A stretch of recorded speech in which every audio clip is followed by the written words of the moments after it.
Some highlights. Texas, your number one team. First time number one in the preseason since 2008. Ohio State, Penn State, Georgia, Notre Dame round out the top 5. More on the Big Ten. Oregon is 7, Illinois is 12, Michigan 14, Indiana is 19. The SEC with 9 of the top 25.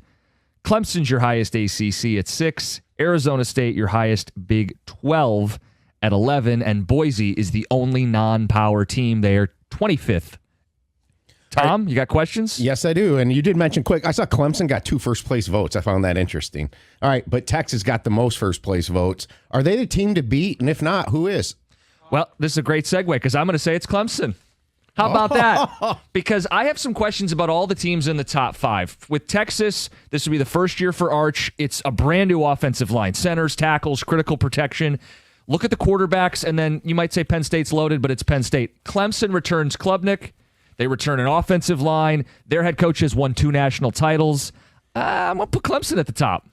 I'm not sure they're going to be tested enough during the regular season. I know they've got a big matchup to start the season off, but I just don't think the ACC is going to prepare them for the college football playoffs. They're going to be in the playoffs. Yep. And for all the reasons you mentioned, Cade Klubnik is a Heisman contender. So is Arch Manning. I think it's probably Texas, simply because I think, much like Cade at Clemson, Arch Manning is a dual threat guy. It's hard to defend those. He's got a terrific arm, but he is unproven.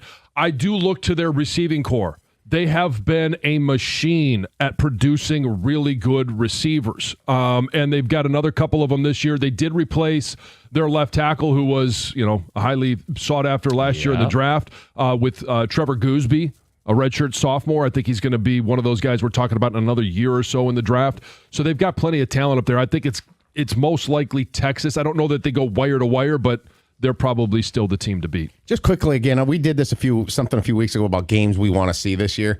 You mentioned Clemson. I am salivating at Clemson going to Chapel Hill in early October to go against Belichick. I just think it's going to be fascinating, especially if Clemson's undefeated, if they beat LSU early. All right, let's move on. Locally, Michigan ranked 14th. Are the playoffs on the table with a freshman QB? Yeah, I think they're on the table. I'm not necessarily projecting them as a playoff team, but look at their schedule. And that's going to be a theme throughout here. The schedule in the Big Ten. A lot of the big dogs don't play each other. They don't play Oregon. They have a tough trip to Nebraska. They have a tough trip to USC. It's that 3-time zone thing. But other than Oklahoma, once they get by them, and even if they don't get by them, who's their biggest test in the Big Ten until they get to Ohio State? So I think by default, they might be a team that finds their way in the playoffs. I think that Oklahoma game's critical for them. Yeah. It's early for a freshman quarterback on the road. I don't think they win that game, but you're right. Find me 4 losses. It's a little harder to do. Yeah. I think there's questions losing some of that defensive talent up front with Graham leading the way, but Will Johnson as well. I mean, they have a lot of guys to replace on defense. Yeah, you should listen to the In the Trenches podcast. Okay. It's the defense is going to be pretty good. Okay. All right, Notre Dame is ranked 5th. A lot of Fighting Irish fans in the area. Are they a legit national title contender? They're a legit playoff team. Questions about quarterback. It's going to be CJ? Lloyd Carr's grandson, CJ a quarterback. Carr. Yeah, and I just winning a national title with a freshman's tough. I look at their schedule. It's not a schedule that's packed with anything. They're going to be in the college football playoffs, and by that time, CJ Carr should not be playing like a freshman. Jeremiah Love, their running back. If you have a young quarterback, what's the best thing to do?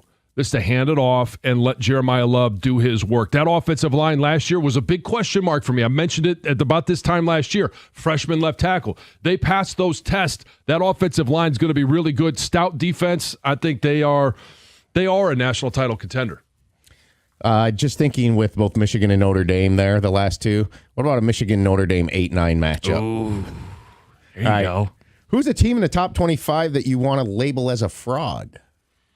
I'm going to label Miami as a fraud. I just don't believe Mario Cristobal can make the right calls at the right time. We've already seen the issues that he's had in critical situations. Carson Beck, their new quarterback, I'm just not buying that transferring over there. I mean, it didn't really work out well for him at Georgia in terms of this year. Was he even going to be the starter this year? So he goes down there, gets a big payday. I just don't see him as a leader of that team. And I think they're the team. What are they at 10?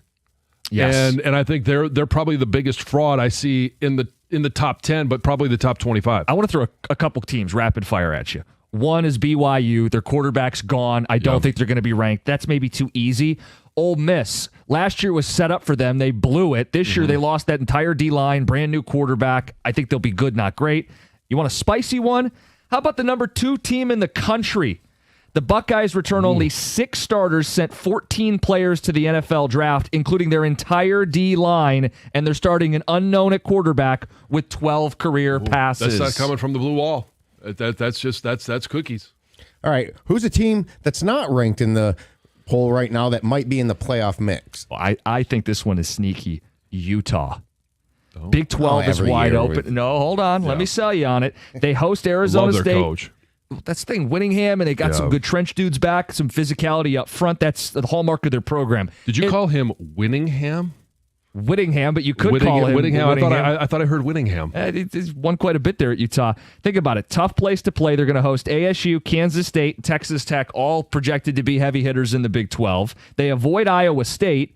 And their quarterback, Dampier, he's a portal guy from New Mexico, where they were 4th in the nation in total offense, gives them a spark plug to an otherwise solid program. I've mentioned this team before, and it's one that Michigan plays in week 2, Oklahoma.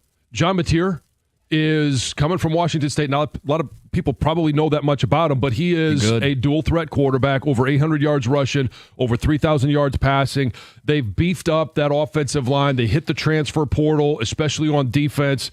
And this is Brent Venables' make-it-or-break-it season. And their schedule. They play Texas, obviously. That's the we're not allowed to call it the shootout, but it's the Red River rivalry. They play Ole Miss. You just mentioned they might be a fraud. At Alabama, at Tennessee, at South Carolina. Those are all ranked teams. Yeah, those are all ranked teams, but there's a lot of question marks about Alabama. New quarterback. Same thing with Ole Miss. Tennessee, they may be the big fraud. They could be. And so I think Oklahoma is the team that could be that college football playoff team that's not in the 25 right now. Really tough schedule. It's the first time they've been unranked preseason since 1999 for the Sooners. Dare I whisper somebody? Yeah, go for it. Nebraska. I was looking at him. I was looking at him. Instead of Illinois. Just saying. I got a bad look from John. He hates them because he had to share a championship with them. No, that's not it. I just don't. They're going to play you guys tough this year. I'm sure they will. Are there too many teams from the Big Ten and the SEC? No. Was there 9 from the SEC and 6 from the Big Ten? 15 of the top 25 are from the Power 2. I think it's just the path this top 25 college football is going. It's the Power 2. I think it's a little ridiculous to have 9 SEC teams, seeing as their conference hasn't even played in the national title the last 2 years, let alone won it. That's too many teams. I think we've watched as the talent's been spread out with NIL, and leave a couple of those teams out. Why do I need Texas A&M in there? Gearing up for the season. Here you go. So I got that look. Yeah. All right. Last year, 4 teams from the Big Ten made the college football playoff. This year, will 4 make it? And how many or which teams will make it from the Big Ten? I think 5 make it. Ooh. And I say that with Illinois. I know you said it was possibly Nebraska, not Illinois. Luke Altmaier, second-year quarterback. And their toughest game, they host Ohio State. The rest of the time, they should run the table. Ohio State, I think while you think they might be the biggest fraud, I still think that they're a college football playoff team. Yes. Penn State, obviously. Oregon, their toughest game is the whiteout at Penn State. My daughter's going to that game. I'm excited for her. That's awesome. And I do think Michigan could be that 5th team. I would go 4, and Michigan's the one on the fringe, and I just don't know with a freshman quarterback. A lot of question marks. Such an unknown. Finally, week 1, again, has awesome games. We've got Texas, Ohio State, LSU, Clemson, and Notre Dame versus Miami. If you could attend one of these games, which one would you pick? Oh, to me, it's the Battle of Death Valley. It's the night game, Clemson, LSU.